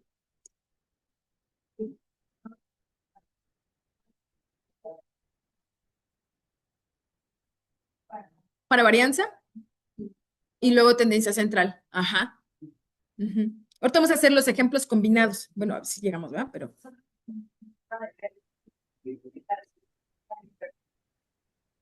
Ajá, porque el estadístico es diferente para esta prueba en particular. Recordemos que TED Student tiene 3 modalidades. Para esta modalidad de que tienes 2 muestras independientes, es importante conocer sus varianzas de esas 2 muestras, ¿sí? Para esta nada más, ¿sí? Para esta. Entonces, solo para esta TED Student es relevante que distingamos si tenemos varianzas iguales o diferentes, ¿sí? Para esto, no siempre, pero o sea, sí podemos ir a TED Student directo si no estamos en esta modalidad de prueba de TED Student, ¿sí? Ahora, ¿por qué tenemos que hacer esa diferencia? Porque el estadístico es diferente. Si nosotros tenemos varianzas iguales en nuestros grupos, en este caso X y Y, nuestras medias, ¿no? Aquí las tenemos. Si tenemos unas varianzas iguales, nuestro estadístico queda establecido de esta manera, ¿no? La diferencia de las 2 medias entre la desviación estándar, ¿no? Es una desviación estándar combinada, ¿no? Aquí está no es una desviación estándar de una sola muestra, es de las 2 muestras, ¿no? Multiplicado por la raíz cuadrada de 1 entre el tamaño del muestreo 1 más la muestra 2, ¿no? Y bueno, es importante también calcular los grados de libertad, ¿no? Esto porque nos lleva a los valores críticos. Si alguna vez, bueno, recordarán que cuando estudiaron o estudiamos las típicas clases, ¿no? De estadística, siempre nos llevaban hasta atrás a las tablas de valores críticos, ¿no? ¿Sí? Y nos decían, ¿cuántos datos tienes, no? 30, 50, 1000, ¿no? Y nomás llegaban hasta 1000, ¿no? No teníamos datos, valores críticos para muestreos más grandes, o creo que decía 1000, 30,000, ¿no? Se lo brincaba, desde 1000 hasta 30,000, ¿no? Entonces, bueno, esas tablas de valores críticos están construidas, de hecho las consulta aquí el Python para que nosotros tengamos acceso al p-value, ¿no? Pero nosotros ya no vamos a los libros, ¿no? A ver el valor crítico. Sin embargo, unos ejemplos que construí justamente para que sí las sigamos utilizando, ¿no? Pero ahí nos preguntaba, ¿qué nivel de confianza quieres aplicar la prueba? ¿Cuántos datos tienes? Y los grados de libertad, ¿no? De hecho, ni siquiera era N, era los grados de libertad, ¿no? Y había que calcular los grados de libertad dependiendo el tamaño de muestra, ¿no? Entonces, a la tabla en realidad decía grados de libertad, ¿no? Entonces, bueno, para este caso, pues los grados de libertad para esta prueba se calculan así, nx más ny menos 2, ¿no? Ahora, ¿qué pasa si si tú ya aplicaste, como decía la compañera, si aplicaste F de Fisher y salió que tienes varianzas distintas? Entonces tienes que venir a calcular este estadístico, ¿no? Ya no el otro que está arriba, que son parecidos, pero no exactos, ¿no? Son similares, la diferencia de las medias sigue estando arriba, pero el denominador cambia, ¿no? Aquí había una desviación estándar conjunta, ¿no? Y ahora aquí ya son desviaciones estándar para cada uno de ellos. Ya no tengo una desviación estándar combinada porque son varianzas distintas. Entonces, al ser varianzas distintas, pues las trabajo separadas, ¿no? Entonces, mi estadístico las tiene separadas, ¿no? Entonces, este es para el TED Student y mis grados de libertad, pues ya es una formulota, ¿no? Ya no es nada más el tamaño de muestra de A más el tamaño de muestra de B menos 2, ¿no? Ahora ya es una fórmula mucho más compleja, pero pues todo lo tenemos, todo lo conocemos, todo lo que dice no, mejor lo hago chiquito. Perdón. Sí, todo lo que vemos en este gráfico, en esta fórmula, pues son datos que conocemos, ¿no? La desviación estándar de cada una de tus muestras, es el tamaño de muestra de cada una de tus muestras, y ya se elevan ahí el cuadrado y todo, ¿no? Pero bueno, entonces tenemos aquí un ejemplo. Un ejemplo, voy a ponerlo acá para que lo veamos más primero gráfico y ahorita nos vamos nos vamos al código, ¿no? Vamos a simular 2 conjuntos de datos. Si alcanzan a ver aquí, tenemos una distribución que es la naranja y la azul, ¿no? Entonces vamos a aplicar la prueba de TED Student a esos 2 datos, a esos 2 conjuntos de datos, ¿no? Y vamos a ver qué nos dice, ¿no? Entonces, bueno, aquí en Python lo que vamos a hacer realmente trampa, ¿no? Porque vamos a comparar datos, vamos a simular datos, pero que no provienen los dos de distribuciones normales, ¿no? Aquí vamos a obtener datos que provienen de una distribución uniforme, ¿no? Como las edades, ¿no? ¿Recuerdan las edades? Bueno, vamos aquí a retomar ese ejemplo de las edades, pero ahora vamos a traer 1000 edades entre 0 y 50 años, menos de 50, ¿no? 49 años, ¿no? Entonces, estos datos, todos los datos van a tener la misma probabilidad de ser generados, ¿no? Por eso vienen de una distribución uniforme. Y bueno, y el grupo 2 va a venir, sí, de una distribución normal, los vamos a simular así, con un pi random normal, le vamos a dar aquí una media de 20, una desviación estándar de 10, y también queremos 100 valores, ¿no? Pues calculamos su media, su desviación estándar, aplicamos la prueba, ¿no? Aquí ya es la prueba TED-Student. Recuerden que allá era distinto, le poníamos allá, creo que sample 1 y aquí es individual. O sea, son TED-Student con 2 muestras individuales. Y entonces la sintaxis de este método es que hay que pasarle los datos del grupo 1, del grupo 2 y hay que decirle si tenemos varianzas iguales, ¿no? En este caso vamos a decirle que si las varianzas son alianzas igual. No, que sí. Porque. Sí, igualdad de varianzas, vamos a decir que sí son iguales, ¿no? Claro, aquí nomás lo estamos haciendo y no hicimos la prueba antes, ¿no? De que de verdad evaluáramos con F de Fisher si de veras tenían varianzas iguales, ¿no? Pero abajo vamos a hacer un ejemplo ya como debe de ser, ¿no? Ahorita simplemente vamos a correr el método acá. Entonces, bueno, ya vimos, ¿no? ¿Qué nos devuelve el estadístico, el p-value? Con eso venimos, tomamos nuestra decisión con este alfa y con esta información vamos a ver si rechazamos la hipótesis nula o no la rechazamos, ¿no?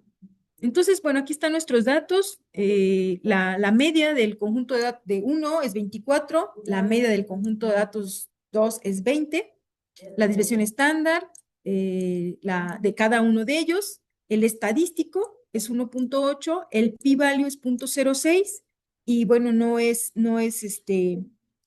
supera al alfa y al superar el 0.05 no rechazo la hipótesis nula, ¿no? Recuerden que si es más pequeño que el alfa, entonces sí es evidencia en contra de la hipótesis nula, pero aquí es más grande que, poquito, pero sí es más grande que 0.05, ¿no? Es 0.06. Entonces, no se rechaza la hipótesis nula. Y entonces aquí lo interesante, pues, es que a pesar de que, pues, es un gran conjunto, son varios datos, son 100 datos, sin embargo, la prueba dice no hay evidencia suficiente para que diga que son medias diferentes, ¿no? Y sin embargo, si vemos los datos, pues, ¿qué nos dijo? Que la media, el grupo 1, el azul, tiene media de 24 y el otro, el naranja, de 20, ¿no? Podemos ver el naranja de 20 y además vemos que el azul ni siquiera se ve normal, porque recuerden que fuimos a hacer trampa y sacamos una distribución uniforme, ¿no? Con edades de 0 a 49 años, ¿no? Entonces, bueno, pues aún así, la prueba de TED-Student, pues no puede, digamos que decir que hay una diferencia de medias, ¿no? ¿Qué podemos ver en este ejemplo que está mal? Pues que no debimos haber comparado la distribución azul, ¿no? Porque el supuesto de la prueba es que sean normales. Eso es algo que estamos haciendo mal y posiblemente de ahí, si alguien viera este resultado en un artículo, diría, eso es cualquier barbaridad, ¿no? No está respetando los supuestos de la prueba, ¿no? El supuesto de la prueba es que los dos grupos sean distribuidos de manera normal y que tengas evidencia de ello y que además hayas evaluado si las varianzas son iguales o son distintas. Aquí supusimos que era iguales, ¿no? Le dijimos acá, varianzas iguales, sí, ¿no? Bueno, entonces ese es un ejemplo de lo que no debemos hacer. Y bueno, un ejemplo de dos pruebas de muestras independientes, creo que es otro ejemplo similar, pero vamos a ver el gráfico. Vamos a ver ya nada más el gráfico. En principio ahora sí, estamos haciendo dos distribuciones normales, ¿no? Las estamos simulando aquí con tendencias centrales similares, una de 2.5, otra de 2.2, ¿no? La dispersión, una de varianza 0.4 y otra de 0.3 y 50 datos, ¿no? Pues ahora sí las cosas parecen ser un poco más congruentes, ¿no? Con la distribución normal, ¿no? Entonces, bueno, aplicamos la prueba esta de TDStudent, dos de muestras independientes, le pasamos los datos y todo el rollo, ¿no? Evaluamos, vemos que nos dio p-value, ¿no? En este caso, el p-value es pequeño, es pequeño. Entonces, recordemos que si el p-value es pequeño, tenemos evidencias para rechazar hipótesis nula. Bueno, en este caso, pues nos estaría diciendo que hay diferencia significativa entre esto, que en este caso los datos ya no se los expliqué por el tiempo, pero estamos suponiendo que son tiempos de carga de un programa de cómputo, ¿no? Que hicimos un portal web, no sé, y hicimos dos versiones del programa, ¿no? A lo mejor dos modelos, uno de inteligencia artificial bien pesado y otro bien ligero, y entonces lo subimos a una plataforma y vamos a ver cuánto tiempo carga, ¿no? Cada una de esas versiones ya el usuario, ¿no? Entonces vamos a tomar las medidas ahí de los tiempos de carga para cada uno de esos programas en segundos, ¿no? Y vamos a comparar. Y vamos a ver si los tiempos de carga son distintos, ¿no? Entonces aquí la prueba de TestStudent, pues ya aplicada en una forma más congruente, nos dice sí, sí hay diferencias, ¿sí? Sí hay diferencias en estos dos grupos, ¿no? Recordemos que lo que estamos evaluando son las medias, ¿no? Entonces esta tiene una media 2.5, la simulamos así, y esta con una media, perdón, sí, de 2.5 y esta como de 2.1, creo que le dijimos, ¿no? 2.2. Entonces, a pesar de que la media está casi cerquita, pero las varianzas también son pequeñas, no son tan grandes, entonces eso también ayuda a que la prueba de student sea buena en este caso, nos diga que sí son diferentes, ¿no? Entonces, bueno, la interpretación es que aunque la diferencia de medias en este caso es pequeña, esta prueba pues nos está diciendo que sí hay se rechaza hipótesis nula, ¿no? También la manera en cómo se puede interpretar es que este análisis estadístico muestra que no es atribuible al azar, ¿no? Digamos que este resultado no depende del azar, ¿no? Dado el tamaño de muestra y la variabilidad, ¿no? Es decir, no son tan pocos datos, son 50 de cada uno de ellos y la varianza es pequeña, ¿no? Bueno, este es otro ejemplo, también ahí simulado.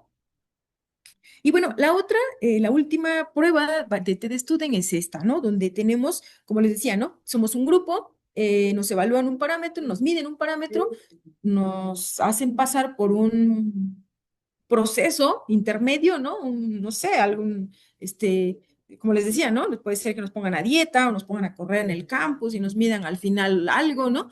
Pero seguimos siendo el mismo grupo, ¿no? Entonces, esto se llama la prueba que corresponde a aplicar para un grupo pareado, se llama, es esta, ¿no? TDStudent para una muestra pareada o muestras relacionadas, ¿no? Se comparan dos mediciones tomadas del mismo grupo antes y después de una intervención, ¿no? Entonces aquí, como podemos plantear la hipótesis nula de la misma manera como la hemos planteado, ¿no? Tenemos una hipótesis nula donde aquí nos vamos a enfocar en la diferencia del grupo A y del grupo B, ¿no? Aunque es el mismo, pero es un antes y después, ¿no? Del grupo antes y del grupo después, ¿no? Entonces, lo que vamos a evaluar aquí es la diferencia, que vamos a decir el promedio de la diferencia, ¿no? Entonces nos vamos a centrar en ese promedio de la diferencia entre el grupo, entre las medias del antes y el después, ¿no? El estadístico es muy sencillo, si ya entendimos que es de media, ¿no? Que es la media de las diferencias entre los pares, ¿no? Es decir, entre cada uno, ¿no? O sea, por ejemplo, es Alida antes y después, ¿no? ¿Cuánto tenía antes y cuánto tiene después? Esa es su diferencia, ¿no? Wendy, antes y después, esta es su diferencia, ¿no? Y así cada uno de nosotros, Lorena, antes y después, y este es su valor. Entonces, al final construimos un vector que va a ser dado en diferencias, ¿no? Del antes y del después, de lo que nos hayan medido, ¿no? Entonces, bueno, pues esta fórmula aplica una prueba T sobre una única muestra, si lo vemos así. Es una muestra que está representando la diferencia del antes y el después, ¿no?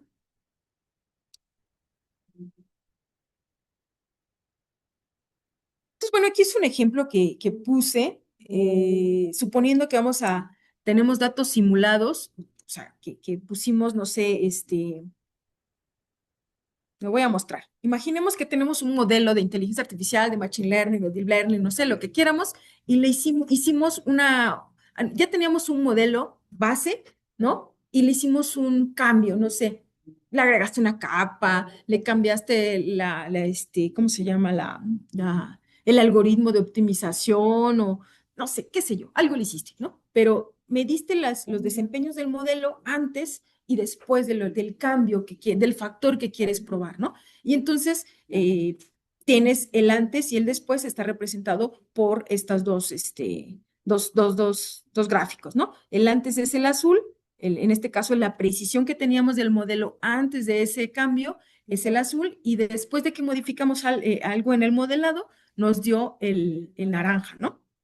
Entonces, en este caso, pues aquí está el ejemplo para que lo simulemos, ¿no? Digamos que son valores, supongamos que son precisiones que nos dio el modelo con el antes y el después y vamos a aplicar ¿no? Para esto, pues hay que calcular la media de cada uno de ellos, ¿no? De la precisión de antes y en este caso precisión de antes y después. Y lo único que como que hay que recordar aquí es que el nombre de la prueba que en este caso corresponde aplicar cambia un poco, ¿no? TTs-REL, ¿no? Son como en cuestión de muestras relacionadas, ¿no? ¿Sale? Entonces, lo único que va a cambiar es lo que le agregas después del guión, ¿no? Ya sea la de una sola, la de dos o esta que es de pareadas, ¿no? Por lo demás, sigue siendo el mismo ejercicio, lo mismo que hemos estado hablando, te quedas con el estadístico, con el p-value, estableces tu alfa, tomas tu criterio, tu decisión para saber si rechazas o no rechazas hipótesis nula, ¿no? Entonces, en este caso, pues la media del desempeño o de la accuracy del modelo era de 80 y después de haberle hecho el cambio, te dio 83, ¿no? El estadístico es menos 19, el p-value es muy pequeñito, ¿no? Acordémonos que si es un valor de p-value, entonces tengo en contra de hipótesis nula, ¿no? Entonces, en este caso, se rechaza hipótesis nula.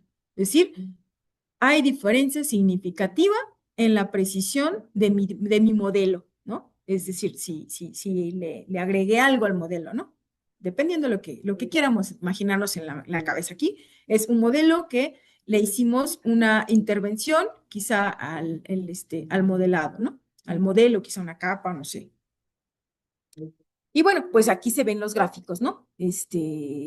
Aunque son, digamos que si vemos las medias, son relativamente cercanas, 80 y 83, ¿no? No son tan lejanas, ¿no? Tampoco son tantos datos, ¿no? Tampoco son tantos datos, no son tantos, no sé, son 2, 15, no sé, algo así, 10, 14, son conjuntos. En este caso son conjuntos de datos en donde se evaluó. Y aquí es el gráfico, simplemente cómo se observa, pues, la media, ¿no? Del conjunto o del grupo antes y del grupo después. Bueno, pues este es el ejemplo que les mostraba, donde el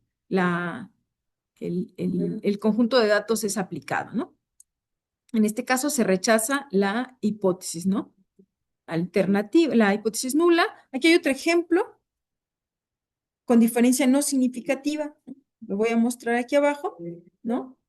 Y entonces, no sé, imaginemos aquí que tenemos el mismo procedimiento, un modelo antes y después, pero bueno, aquí fue el cambio más ligero, ¿no? Quizá, no sé, dependiendo del cambio que le hayas hecho, pero en cuestión de desempeño del modelo, no se ve una diferencia tan grande, ¿no? Quizá el cambio, pues simplemente no se refleja, ¿no? Y en este caso, las medias tampoco se ven tan diferentes, es 81 y 80, nos da un estadístico tal, nos da un p-value grande. Recordemos que si no es más grande que el alfa, entonces, pues no tengo evidencia, ¿no? Para rechazar hipótesis nula, ¿no? En este caso, rebasa alfa, no se rechaza hipótesis nula, la diferencia no es estadísticamente significativa. Y de hecho, pues no sería pues a ningún nivel, ¿no? Ni a 95, ni a 99, porque es un p-value muy grande, ¿no? Realmente no hay manera de que tú digas que hay diferencia entre estos dos, ¿no? No sé, a lo mejor pudiera ser que este es el modelo que tú quieres superar, ¿no? El de referencia, y tú quieres proponer otro y quieres decir que es mejor, pues al menos con esta prueba no se muestran las evidencias de que sea estadísticamente diferente, ¿no? Ok.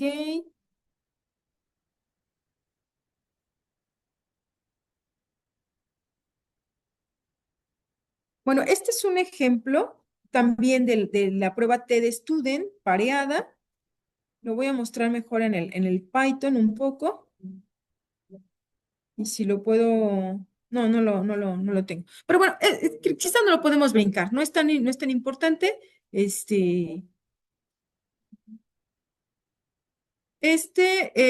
interesante la aplicación, pero no es tan, digamos que es un poco más de lo mismo, ¿no? Se los explico y vemos rapidísimo el resultado, ¿no? Este lo saqué de un libro de como 2005 del doctor Berma, de estadística para datos experimentales. Algunos los fui sacando de ahí. Y lo que quería hacer en este caso es, queríamos evaluar cambios en el peso de estudiantes extranjeros, ¿no? De una universidad en Estados Unidos, ¿no? Y querían medir el efecto de la alimentación, ¿no? Después, el mismo grupo de personas, de 11 estudiantes, ¿no? Se pesaron, digamos, cuánto pesaron cuando llegaron a la universidad, extranjeros que llegan a Estados Unidos, los pesaron antes, bueno, llegando, y los pesaron después de haber estado un año ahí, ¿no? Ya en la universidad, ¿no? Entonces, se hace esta prueba porque se sospecha que los alimentos estadounidenses provocan un aumento de peso, ¿no? Entonces, bueno, aquí se trabaja el 99% de confianza y digamos que lo único que cambia en este desarrollo, como lo tengo acá, es que no nos basamos solamente en el p-value. Por lo demás, sigue siendo lo mismo, ¿eh? Las hipótesis, armamos el estadístico, aquí está el estadístico, aquí evaluamos el valor crítico, ¿no?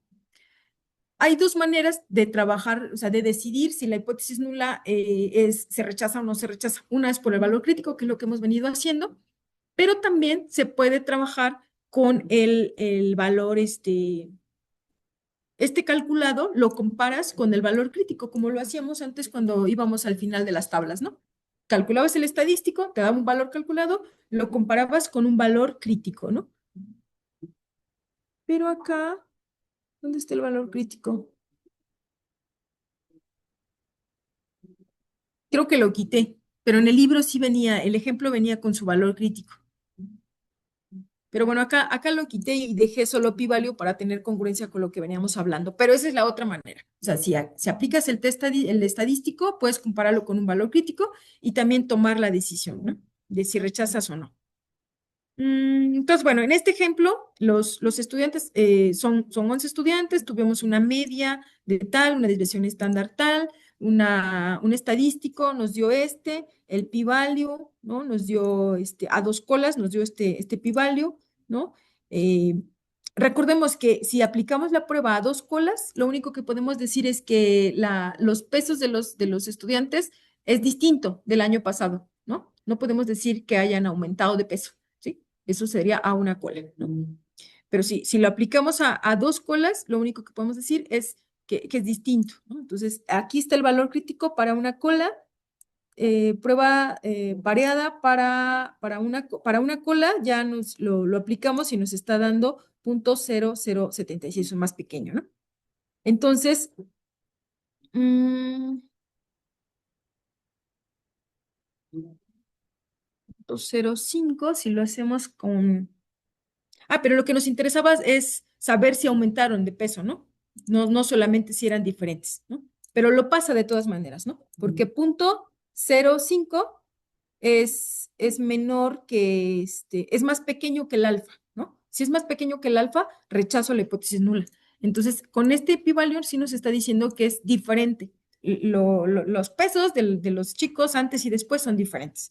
Pero si me voy a aplicarlo a una cola, tendría yo un p-value de 0.0076. Ese valor igual, pues es también muy pequeño comparado con el alfa, igual se rechaza hipótesis nula y puedo decir que ya ahora sí con toda seguridad a una cola, puedo saber que sí hubo un aumento significativo de peso en los estudiantes del antes y después.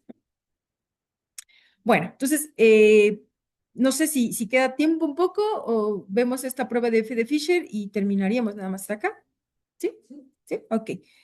Bueno, entonces como decíamos, lo conveniente solo para la TED Student que tienes dos muestras y que quieres saber si tienen varianzas iguales o varianzas distintas, es importante que hagas la prueba F de Fisher. Si son dos cosas de manera paralela, pues lo puedes hacer antes o después, da igual, ¿no? ¿Sí? O sea, quieres evaluar la varianza de tu muestra y la media de tus muestras, ¿no?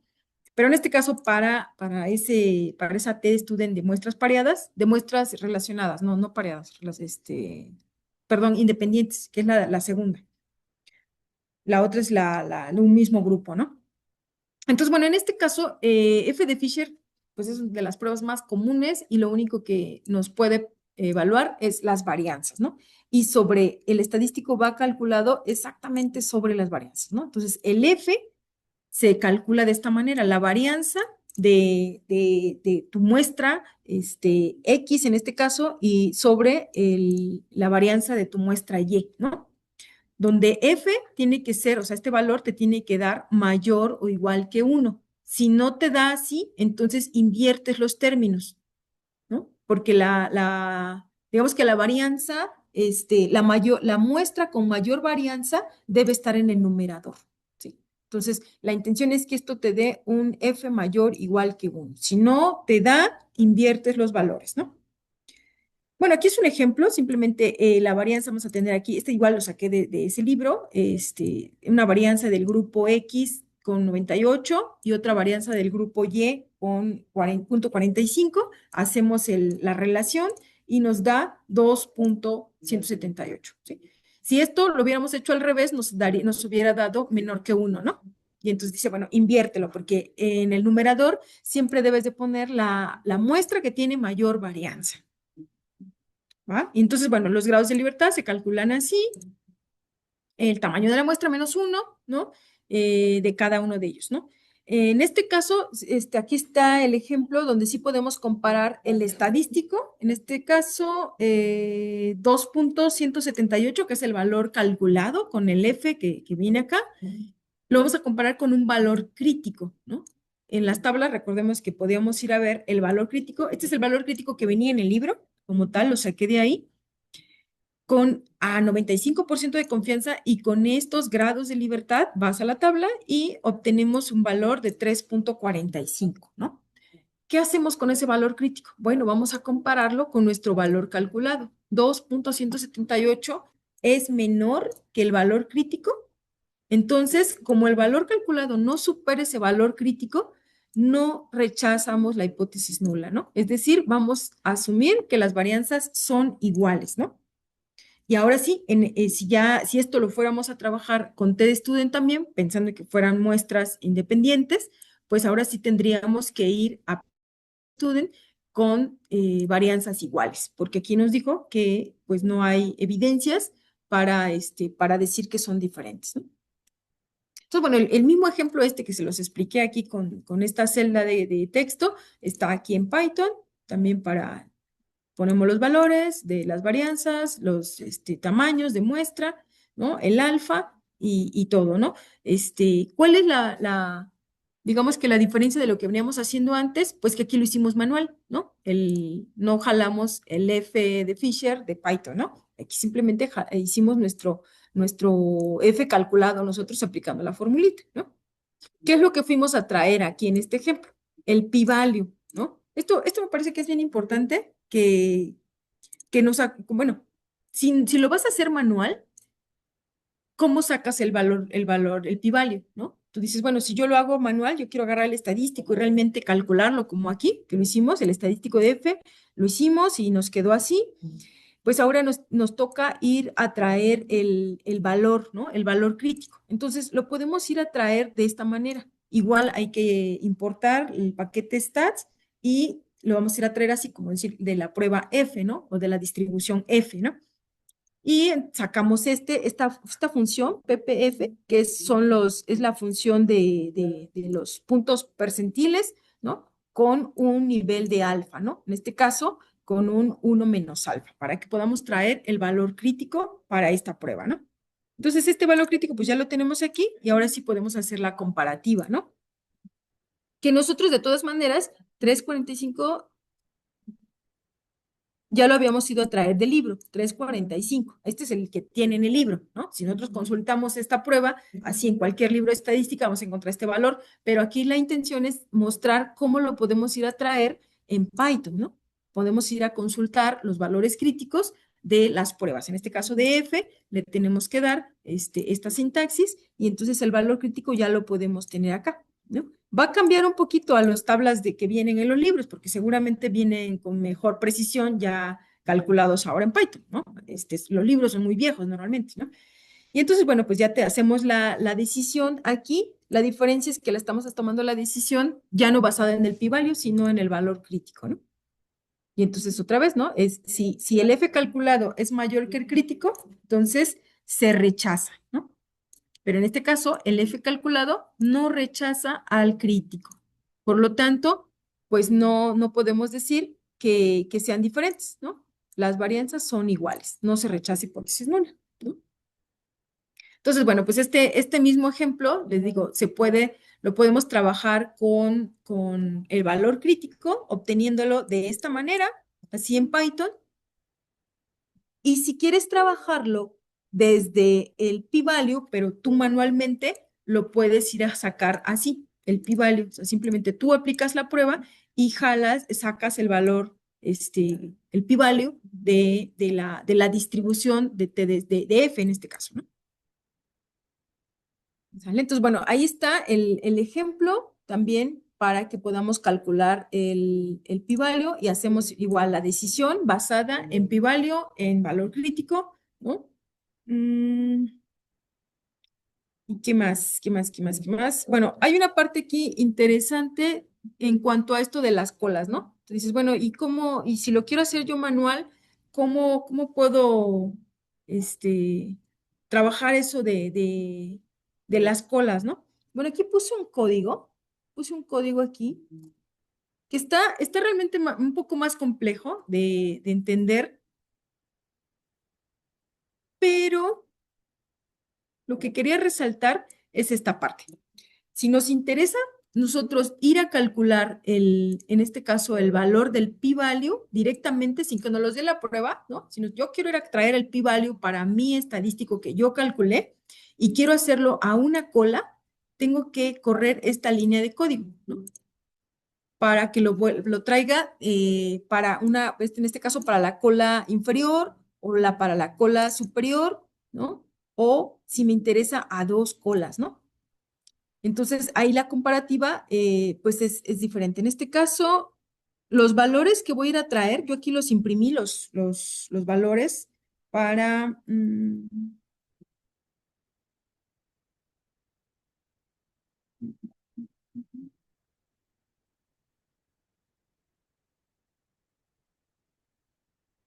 imprimí los tres valores de p-value aquí. P-value a dos colas, p-value para una cola superior o p-value para una cola inferior. ¿Qué podemos utilizarlos a cada uno dependiendo qué nos interese? Si nada más nos interesa saber, en este caso, que las varianzas son diferentes, pues utilizaremos ¿no? Si nos interesa saber que la varianza del grupo A es menor que la del grupo B, entonces tengo que venir con el p-value a la cola, a la cola inferior, y si nos interesa saber que la varianza de A es mayor que la de B, hay que ir al p-value de la cola superior, ¿no? Lo único que quería resaltar no era confundirlos ni nada, sino que pudieran ustedes entender que podemos ir a calcular los p-values directamente de digamos que de las distribuciones de F, en este caso de la prueba de Fisher, ¿no? Directamente como si fuéramos a las tablas, pero aquí directamente en Python, ¿no? Entonces, bueno, esta es la sección ya que partiríamos para ejemplos combinados en cuanto las oculté aquí. Este es un ejemplo, yo creo que ya estamos sobre el tiempo, pero el ejemplo en sí ya es, ahora sí, trabajamos con primero una prueba de Fisher y luego con una prueba de T, ¿no? Entonces, dependiendo de lo que nos diga F de Fisher, seguimos a T de Student, ¿no? En este caso estamos comparando un conjunto de personas, que creo que era uno de los ejemplos que les platicaba, ¿no? Se tienen dos grupos de voluntarios, uno normal, otro grupo con artritis, se mide la concentración, no sé, de un elemento en la sangre, en este caso también venía en el libro del doctor Berma del 2005, y porque vi muchos libros, pero en realidad todos se basan como muy en los libros antiguos, ¿no? Y todo lo nuevo, pues ya está así lleno de Python, ¿no?